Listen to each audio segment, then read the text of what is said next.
pessoas, esse é outro vídeo meu aqui na internet e no vídeo de hoje então vamos prosseguir com os nossos comentários acerca da história da literatura brasileira e no vídeo dessa semana a gente vai começar a discutir um pouco a questão do romantismo, que é um movimento literário que ele tem muita importância no caso aqui da nossa literatura brasileira, porque é durante o romantismo que se inicia uma tentativa de construção de uma identidade nacional brasileira, né, de uma ideia de brasilidade, segundo lá o Antônio Cândido, e de uma maneira geral, o romantismo ele é importante também para a construção da sociedade moderna, da visão que a sociedade moderna tem de arte e a própria cultura ocidental.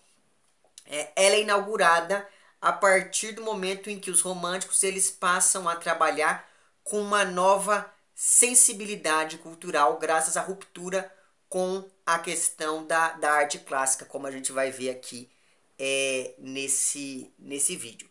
Bom, então de uma maneira geral, eu vou ir meio rápido agora, porque esse vídeo vai ser um vídeo bem complicado de falar aqui agora. Mas enfim, então de uma maneira geral a gente pode entender como o processo de construção e de consolidação daquilo que a gente conhece como modernidade aqui para as culturas ocidentais, ele se inicia primeiramente com a Revolução Francesa e depois com a Revolução Industrial. E a gente pode dizer que a gente pode entender o romantismo enquanto uma resposta da arte para esses dois movimentos históricos e sociais, enfim. E é claro que a gente sempre, quando a gente pensa na questão da arte e da história, a gente tem que pensar bem na questão do hiato. As coisas não acontecem hoje, hoje estoura a Revolução Francesa, amanhã o povo já começa. Não. A coisa ela vai se desenvolvendo com o tempo e daí você começa a fazer as ligações e percebe que tudo está ali entrelaçado, que uma coisa acaba gerando outra, que vai gerar uma certa comoção ali entre os pensadores da época, etc, etc.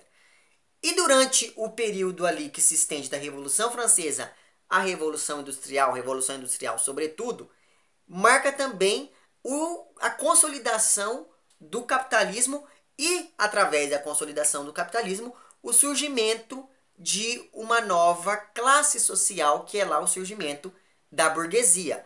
É por isso, por exemplo, que pessoas como o Lukács, naquele livro que eu indiquei para vocês, o Lukács ele fala que o romance é a epopeia da burguesia e a gente vai tentar entender isso daqui para frente. Mas a gente não deve pensar que por ter se desenvolvido nesse contexto histórico, o romantismo vai louvar o capitalismo. Muito pelo contrário, me parece que o romantismo é um movimento extremamente contraditório graças à amplitude desse movimento, né? Como a gente vai ver aqui ao longo desses vídeos, o romantismo ele abarca muita coisa, ele abarca muitos autores que faziam muitas coisas extremamente diferentes umas das outras. Mas enfim, por quê? E por que que o romantismo ele tem essa amplitude e por que dessas contradições? Porque ele reflete uma sociedade ele reflete e dialoga com uma sociedade que era cheia de contradições. Então, muito cuidado antes da gente entrar direto na questão da discussão sobre o romantismo. Eu acho interessante a gente lembrar que romantismo vem da palavra romance. E é preciso ter muito cuidado com essa palavra romance, porque é preciso ir um pouco devagar agora, por quê? Porque a palavra romance vem da palavra romanço. E a palavra romanço significa falar ao modo de Roma.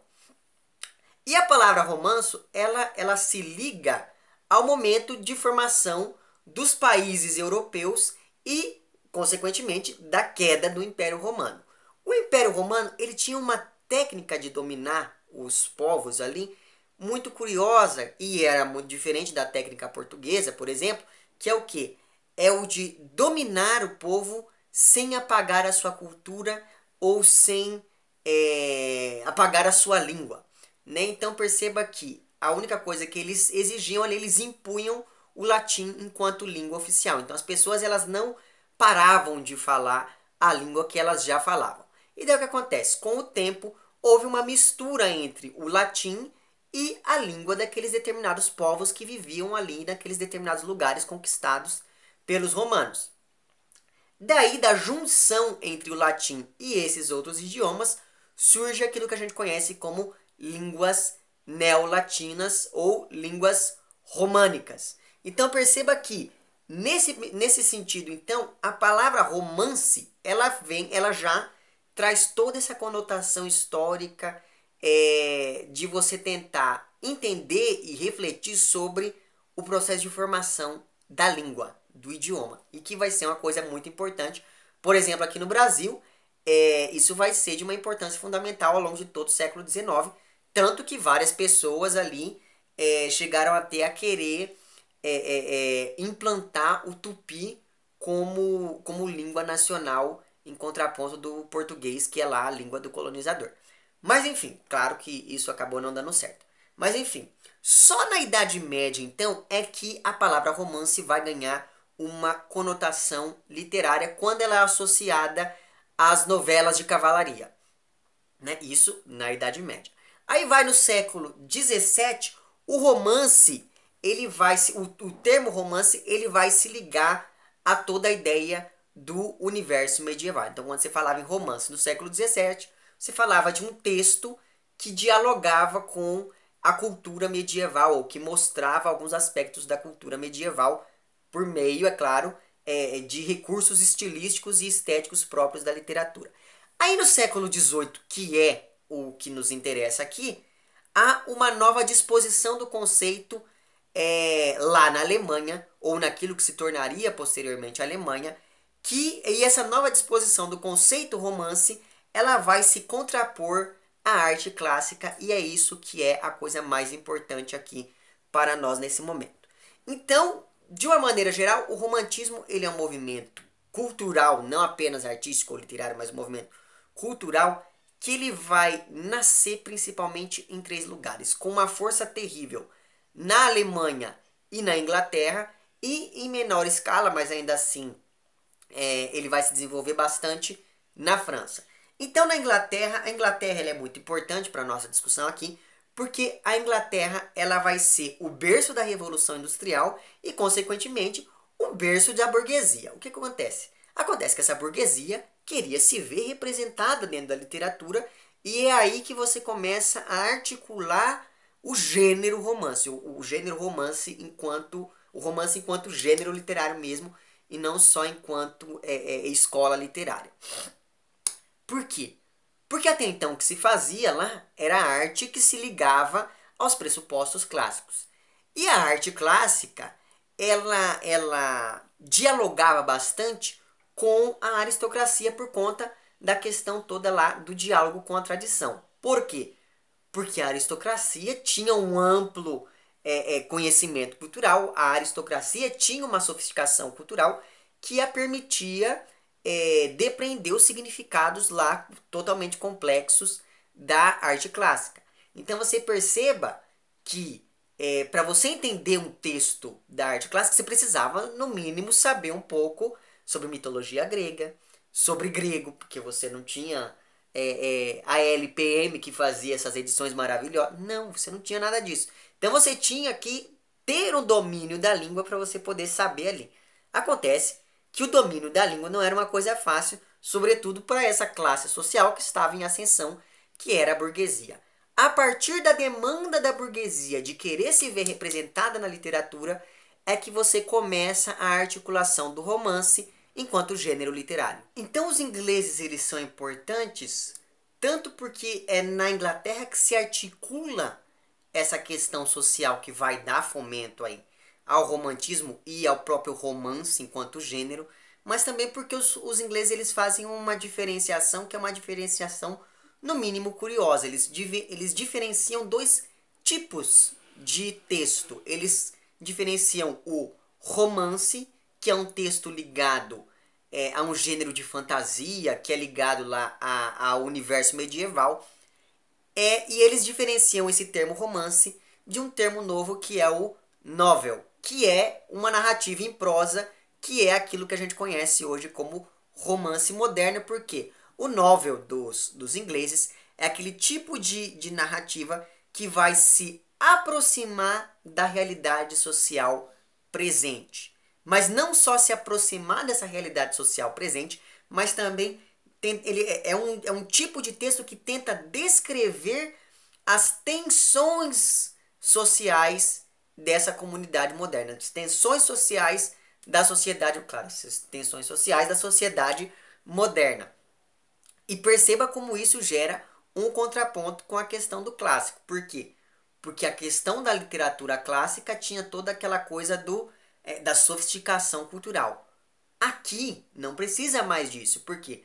Porque o romantismo ele propõe que o texto ele deva dialogar com a realidade presente. Então você não precisa mais falar lá do Platão, seja lá quem for. Você precisa falar do que está acontecendo agora para tentar descrever por meio da literatura todas as tensões sociais que permeiam ali uma determinada comunidade. Mas daí nós temos um problema, pensando nessa questão toda de um tipo de texto que descreve as tensões sociais, nós temos um problema quando o romance, enquanto gênero literário, ele chega no Brasil no século XVII, e XIX, e ele tem um problema fundamental, que é o quê? Como que você vai descrever as tensões sociais em uma sociedade calcada na escravidão? Porque as tensões sociais, teoricamente, é o que? Elas são geradas pelo embate entre burgueses, proletariado, aristocracia, etc. Aqui no Brasil não tem burguês. Aqui no Brasil não tem proletariado. Então, tanto que a noção de trabalho aqui no Brasil, no século XIX, era totalmente diferente. Por quê? Porque trabalho era coisa de escravo, não era coisa de assalariado. Então você perceba que você tem toda uma complexificação do gênero romance quando ele chega aqui no Brasil. Então o romance romântico brasileiro, ele não vai trabalhar com essa ideia de tensão social, ele vai trabalhar com a ideia de construção social, que é justamente o que? É a ideia de que o romance romântico brasileiro, ele vai focar na descrição da parcela leitora da sociedade, ou seja, dos ricos. E esse problema, claro, ele só vai ser resolvido lá quando chegar o Machado de Assis, que vai consolidar um tipo específico de fazer literário brasileiro. Mas enfim, a importância da Inglaterra é geralmente atribuída a essas duas questões. A questão de você tentar trazer para o texto o trabalho com as tensões sociais e a questão do surgimento lá da burguesia que quer se ver representada. O outro pé do romantismo é a Alemanha, ou aquilo que seria a Alemanha lá a partir de 1870. Não sei se você sabe, mas até 1870, inclusive, essa foi uma das causas da Primeira Guerra Mundial. Até 1870, a Alemanha, o que hoje é o território da Alemanha, nada mais era do que uma série de reinos fragmentados e independentes entre si, mas que partilhavam ali de algumas similaridades linguísticas, culturais, etc, etc, etc. Então na Alemanha acontece uma coisa curiosa, para você ver uma coisa curiosa, né? Para você ver como a história e a literatura tem tudo a ver, mesmo que a gente não perceba isso no primeiro momento. O Napoleão, lá um tempo atrás aí, o Napoleão, quando ele assume lá, ele vira imperador, né? Ele começa uma campanha de expansão militar pela Europa e, dentre outros territórios, ele invade o território daqueles reinozinhos lá e do que hoje é conhecido como Alemanha. Quando ele invade a Alemanha, ele acaba gerando nos pensadores daquele período uma tentativa de tentar entender como resistir a esse processo de invasão, que era uma invasão não só militar, mas até mesmo cultural. Caso você não saiba, a cultura francesa foi tão influente na Alemanha nesse período que a nobreza alemã falava francês e alemão era coisa do povão. Mas enfim, então começa-se aí, quando eles começam a pensar nessa questão toda de como resistir à cultura do outro, começa-se a gestar uma das ideias primordiais da literatura romântica. E isso por quê? Isso porque nesse meio tempo aí, no meio dessas discussões todas, vai aparecer um filósofo muito importante chamado Herder. O Herder ele vai fazer uma das questões cujo impacto vai ser mais assustador dentro da literatura, que é: o que caracteriza uma nação? E quando Herder se faz essa pergunta, surge o conceito de identidade nacional, que é um conjunto de características que vai definir uma nação e diferenciá-la das demais. Então perceba que uma nação é composta, uma nação só é uma nação por conta do seu povo. O que caracteriza uma nação é o seu povo. E o que caracteriza um povo é justamente a sua cultura, cultura enquanto unificação das individualidades de cada uma das pessoas que vão formar ali aquele povo. Então, enquanto forma de resistir ao invasor, esses pensadores alemães liderados lá pelo Herder e pelo Schlegel, por exemplo, eles vão tentar entender a própria cultura. E daí a gente tem que voltar um pouquinho e nos lembrar que durante o Iluminismo vai surgir a ideia de uma história universal. Por quê? E essa ideia de história universal tinha como pressuposto que o ser humano saía de um estado de barbárie e caminhava para um estado de civilização graças ao aprimoramento dos conhecimentos desse grupo de pessoas que eram ali os seres humanos. Então você muda a concepção de tempo, você começa a trabalhar com uma concepção de tempo longilínea. As coisas não começam no Gênesis e terminam no Apocalipse. Elas começam em um lugar incerto e vão caminhando rumo a uma evolução. A palavra não é boa, mas ela expressa uma ideia que pode ser bem didática. Então perceba que essa era mais ou menos a ideia de uma história universal que tinha a ideia de quê? De que você trabalhava isso com todos os seres humanos que caminhavam rumo a essa civilização. O nosso amigo Herder, ele concordava com essa nova concepção de tempo, mas ele achava que isso da história universal nada mais era do que a soma das histórias nacionais com suas especificidades. Então esse alemãozinho aí, ele é muito importante porque ele vai repensar todo o conceito de história que tinha-se até então.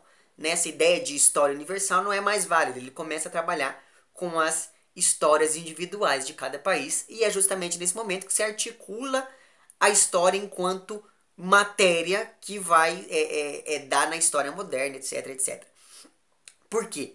Porque cada país ele vai precisar conhecer a própria história para poder saber qual é a sua identidade nacional. Então o povo ele precisa ter acesso à própria história para poder saber por que que o alemão é o alemão e por que o alemão não é o francês. Percebe? Então essa é a ideia por trás de toda essa discussão levantada aí pelo Herder. Nesse sentido surge lá na Inglaterra o Walter Scott. Ele é da Inglaterra? Não me lembro. Mas enfim, surge lá o Walter Scott, que vai ser o criador do romance histórico, que vai influenciar, entre outras pessoas, o Alexandre Herculano lá em Portugal e aqui no Brasil o José de Alencar. E surge nessa mesma leva aí um sujeito, um professor do primário, se não me engano, chamado James Macpherson. O James Macpherson apareceu um dia com um poema épico que ele teoricamente tinha encontrado, e esse poema épico falava da história da formação da Inglaterra. O nome desse poema é Ocean. Então você percebe que há por trás disso tudo uma ânsia dos países por se definir enquanto nação, enquanto país, frente ao resto do mundo. E isso vai dar toda aquela ideia de nacionalismo que vai ser muito importante para o desenvolvimento da literatura romântica. Então não sei se você percebe, mas essa ideia de abandonar a história universal em detrimento de uma discussão acerca das histórias individuais de cada país acaba levantando uma discussão sobre a própria individualidade, que por outro lado vai ser um dos pontos fundamentais do capitalismo, né? A ideia do capitalismo tem em si fortemente a ideia de uma individualidade. Então você percebe como as coisas elas vão se conectando e tudo vai fazendo um pouco mais sentido quando a gente vai olhando dessa perspectiva histórica. Então, ao mesmo tempo que se articula o capitalismo com a sua ideia de individualidade, os pensadores começam a quebrar um pouco com a ideia de uma história universal. E aí a coisa começa a se articular com a arte, que até então era muito ligada à ideia de mímese. Lembra lá a ideia de mímese que eu falei num vídeo lá para trás? Pois é. Por quê? Porque a ideia de mímese, naquela coisa toda da imitação, ela acabou gerando aquela ideia do modelo literário, que era aquela ideia de que um texto ele tinha que dialogar com uma determinada tradição que remetia lá ao Homero, ao Virgílio e etc. E daí esses pensadores começaram a refletir o seguinte: se tudo anda para frente, por que, que a arte tem que se ancorar no que está no passado? E daí surge a palavra-chave, acredito eu que seja a palavra-chave fundamental do movimento romântico como um todo, que é a ideia de ruptura. A ideia de ruptura com o clássico. O que não quer dizer que eles não gostavam dos clássicos. Isso significa que houve uma mudança da perspectiva adotada durante a construção artística, porque agora o que valia a pena era o que estava em voga era uma perspectiva centrada no eu, centrada no indivíduo. Então, nesse sentido, a arte romântica ela vai ser o resultado da visão individual sobre o mundo e não só da visão individual sobre o mundo, mas da retratação de como o indivíduo e o mundo se relacionam. Ora, então se a arte é fruto da relação da individualidade do poeta com o mundo, do artista com o mundo, isso acaba fazendo com que nem o autor e nem o leitor, no caso da literatura, precisem ter muita sofisticação cultural, o que vai gerar ali uma aproximação entre o universo literário e o universo empírico, no caso da literatura, claro, ou melhor dizendo, do universo artístico ao universo empírico. Ou seja, para falar de amor, o cara ele não precisa falar de Vênus, ele não precisa saber quem foi Platão, para falar lá, não sei o quê. Ele não precisa de nada disso. E o leitor, por sua vez, ele vai poder olhar para o texto, saber, bom, esse texto está falando de amor, e vai conseguir ali haver uma identificação com a matéria literária, com a matéria narrativa, de modo que ele não precise de nenhum intermediário cultural e etc. Por quê? Porque, teoricamente, o leitor sabe o que é uma relação amorosa, um relacionamento amoroso.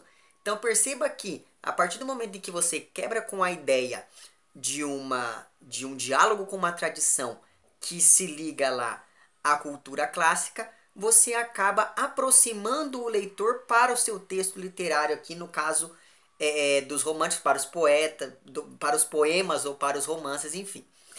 Aí nesse contexto todo, e é claro, nesse sentido, a experiência é uma coisa que vai ganhar uma importância muito grande, sobretudo lá com pessoas como o Lord Byron. Mas enfim, aí nesse contexto todo aparece na Alemanha um camarada que vai escrever um livrinho muito simpático e muito perigoso, que é o primeiro romance romântico, e vai ser aqui o romance epistolar chamado Os Sofrimentos do Jovem Werther, publicado em 1774 pelo nosso amigo Goethe.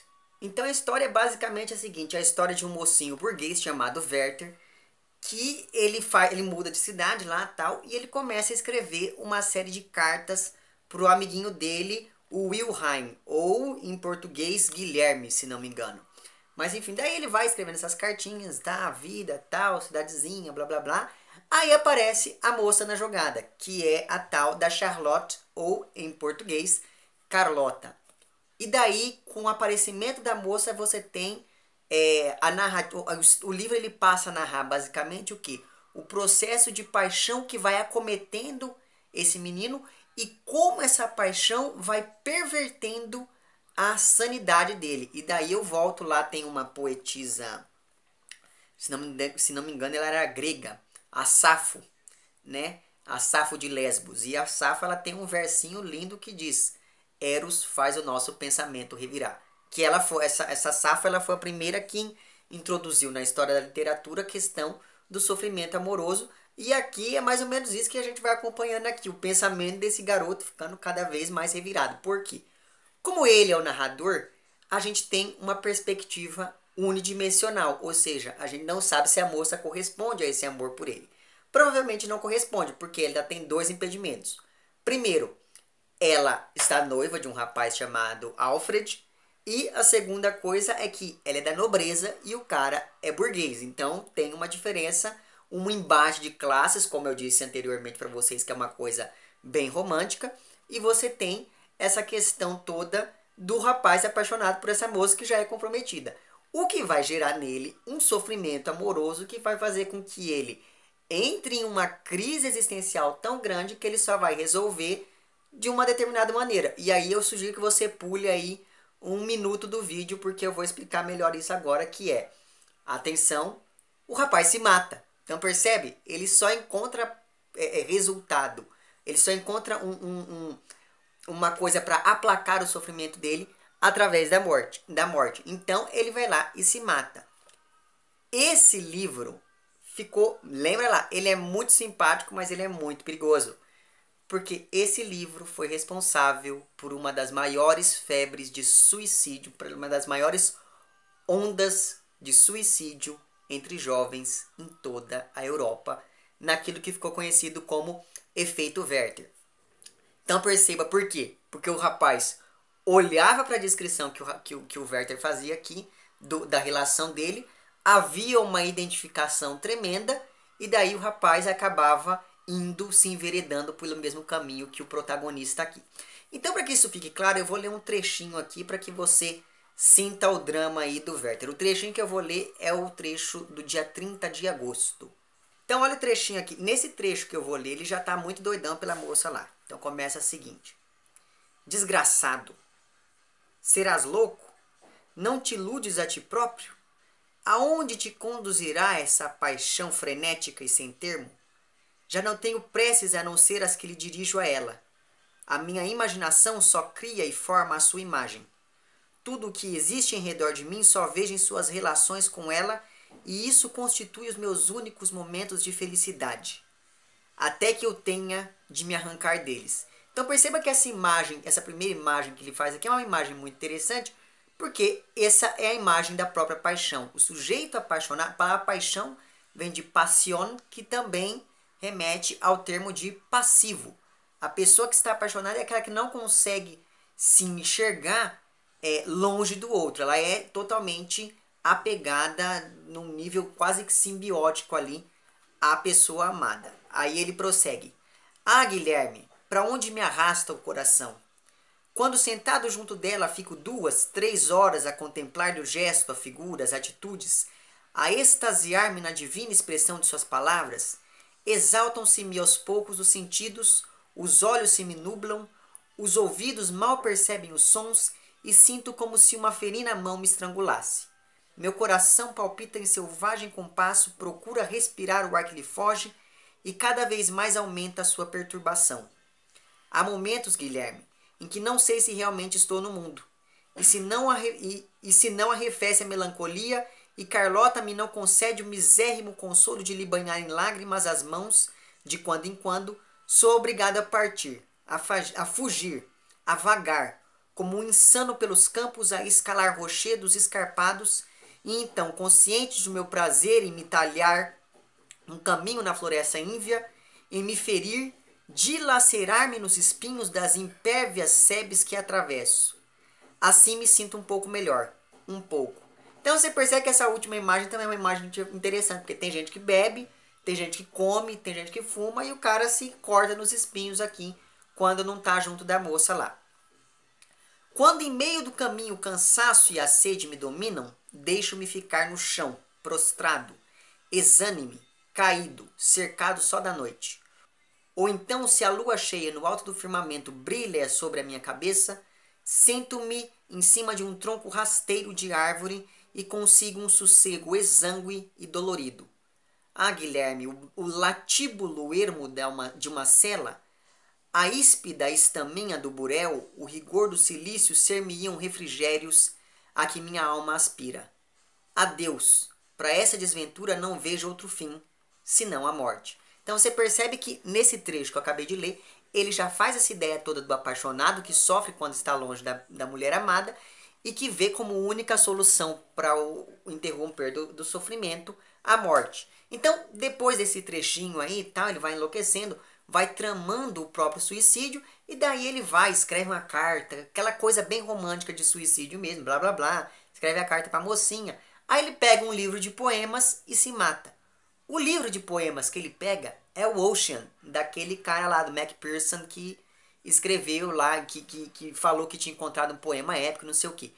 Só depois, e isso, esse tipo de suicídio, a pessoa morrer lá com um livro de poema, virou uma praga na Europa. E isso só fica...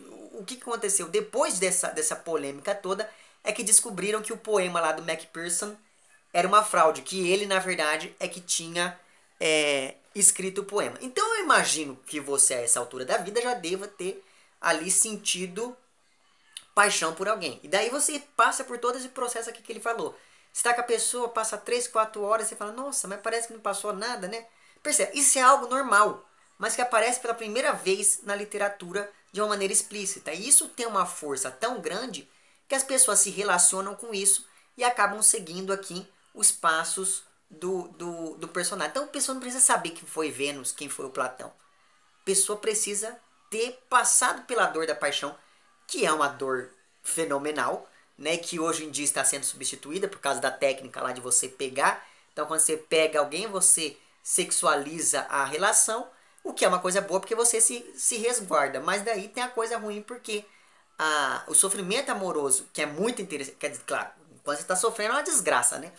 Mas o sofrimento amoroso é interessante porque ele faz a gente amadurecer.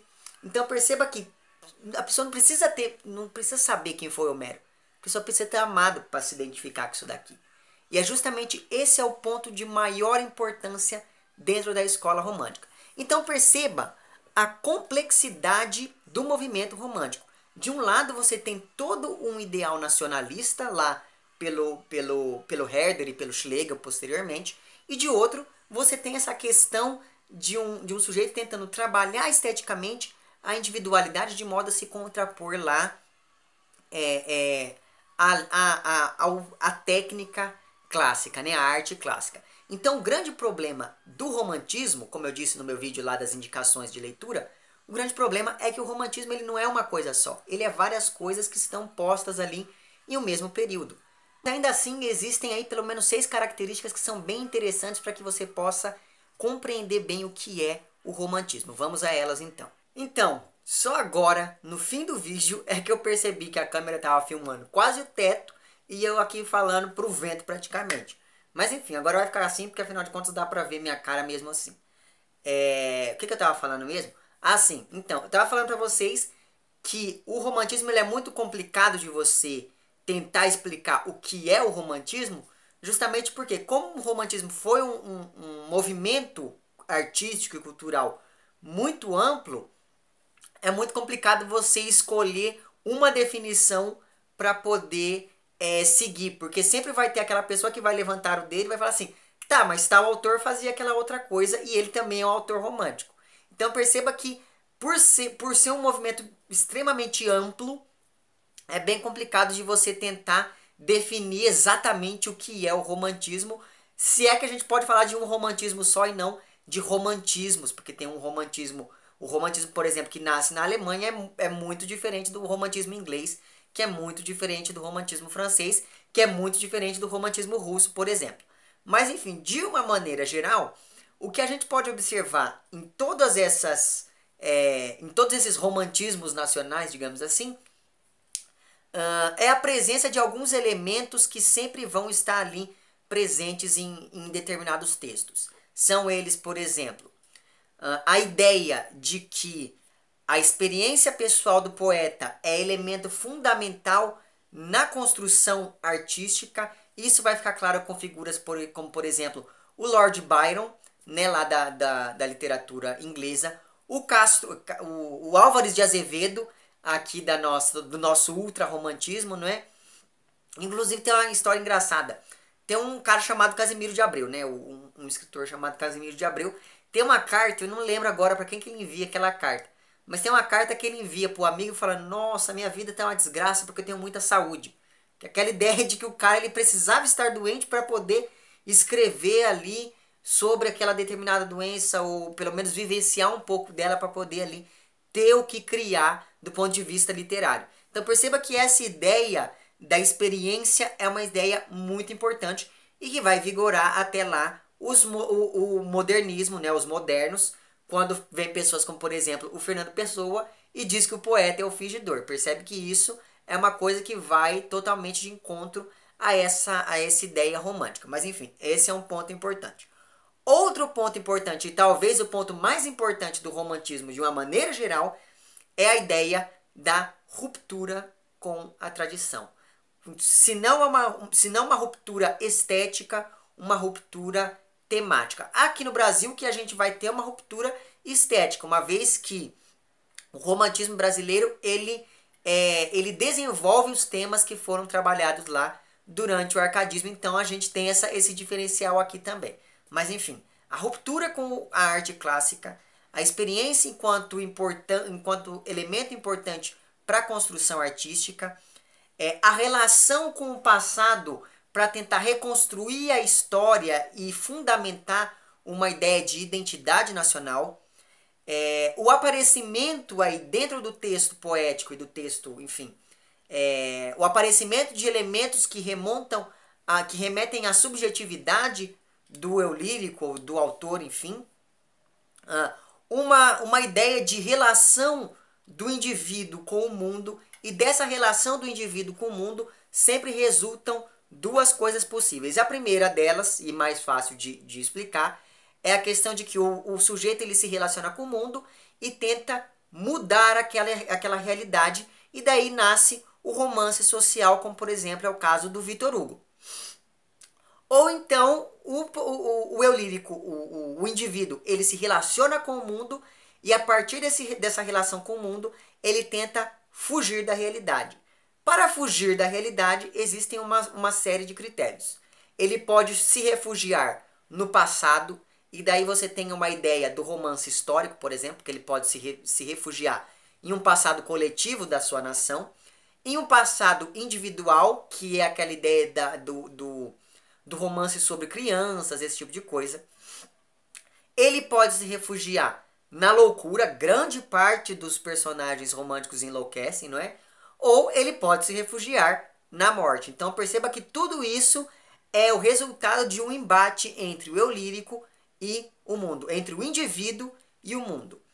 E a outra questão que é muito importante para que a gente possa entender o romantismo e que vai aparecer em vários momentos dessa escola literária, dessa escola artística, é a relação do eu com o mundo, gerando uma ideia de espelhamento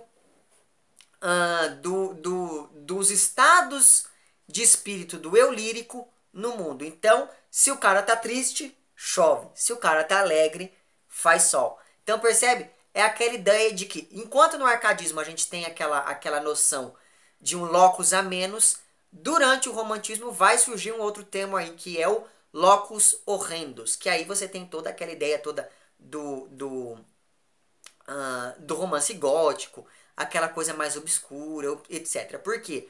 Porque o eu lírico, ele se relaciona com o mundo e a partir daí há uma relação de espelhamento e de projeção dos estados de espírito do eu lírico no mundo. E daí é que forma essa ideia romântica de uma ambientação e que vai aparecer em alguns casos aqui também na nossa literatura brasileira. Certo? Então, eu acho que é isso, porque senão esse vídeo vai ficar muito longo. Mas eu acredito que eu vou precisar fazer mais um vídeo, pelo menos falando só sobre o romantismo, antes de entrar aqui no caso brasileiro. Enfim, eu tô com a sensação de que eu tenho mais alguma coisa para falar, mas eu não me lembro o que é agora. Mas enfim, de uma maneira geral, essas são, digamos, esse é o desenvolvimento da ideia romântica ao longo de todo o século XVIII e início do século XIX. E daí a gente vai ver depois como que essas ideias chegam aqui no Brasil. E essas são algumas das características que vão aparecer em vários desses tipos de romantismo ao longo da história, certo? É isso então. Se você gostou do vídeo, não esqueça de curtir e de compartilhar. Caso não tenha gostado, não esqueça de dizer lá embaixo por que não gostou. Se você está inscrito no meu canal, muito obrigado pela sua inscrição. E caso não esteja inscrito, se inscreva também lá embaixo. É isso então, um abraço para vocês todos e até o próximo vídeo e tchau!